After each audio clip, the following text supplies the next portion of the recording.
E-Class sports the most comprehensive array of changes and developments in its history. So this is a 2012 Mercedes Benz E-Class. This is the generation before the one we reviewed the other time, and you can see that it's an evolution of the other one, or the other one is an evolution of this one. So at this time, Mercedes Benz still had a lot of buttons in their interior, and most of the functions were button operated, and the screen was very small, about 6 inches, which is still quite small, but at that time it was quite good.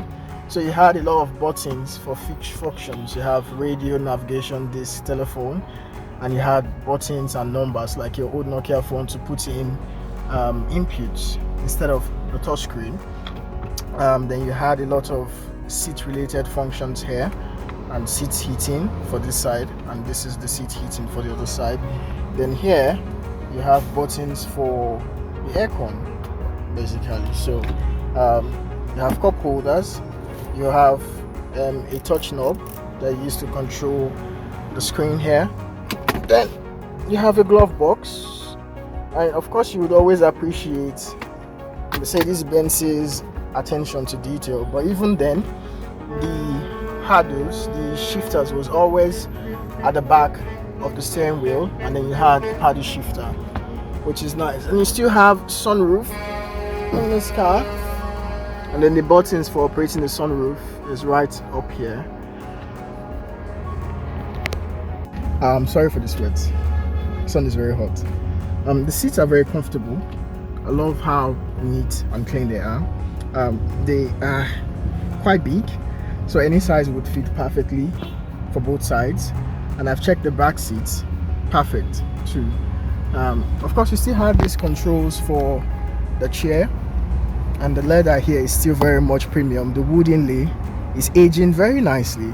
Premium wood inlay, real metal, Hammond Cardon speaker system, nice metals around the venting, also good leather, and good. You have some hard plastic around, but it's in the places you rarely touch. And of course every other place was lined with soft touch Alcantara, which is a good thing. And then you have a charging port here, 12 volts actually, and then you have connections here for charging, which is quite nice. Let's go to the rear side.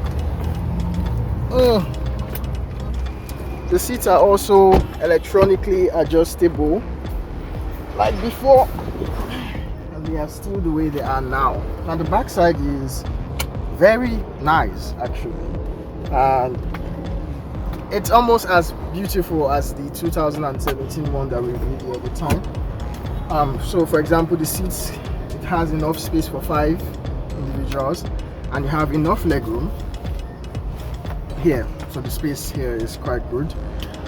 You have headroom, and the seats are very comfortable. Yeah, and the good thing, well, this is folded down, right? Yeah, and you can also fold the rear seats actually. I'll show you how you do that. You can also fold the rear seats, and then you have this little armrest here for when you're being driven, which is a nice feature to have. And you have cup holders under the armrest, and of course Mercedes-Benz will always make it look good. Another thing you have is a storage thing here.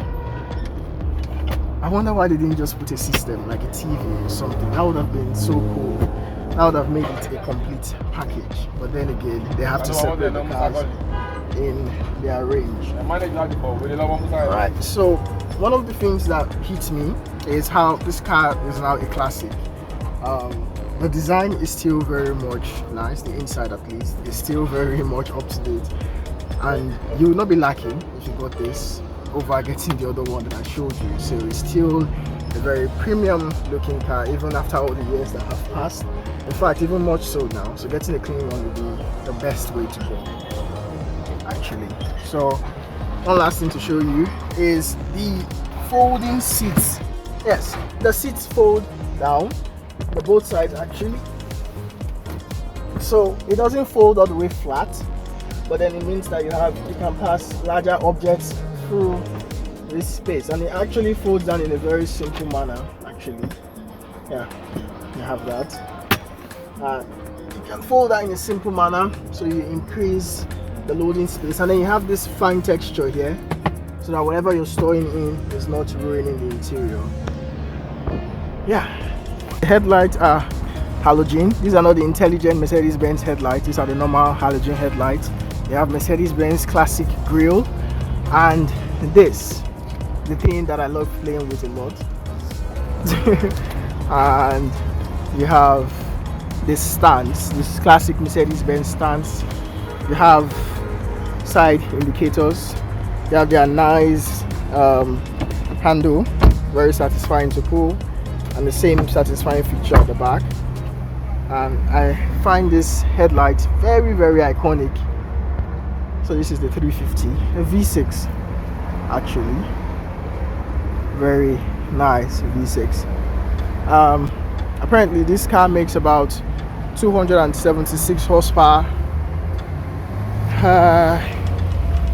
and it has, I think, a 7-speed gearbox, similar performance as the other one, but it has more power. It's not as efficient as the other one, but a price to pay for what it brings. Thank you.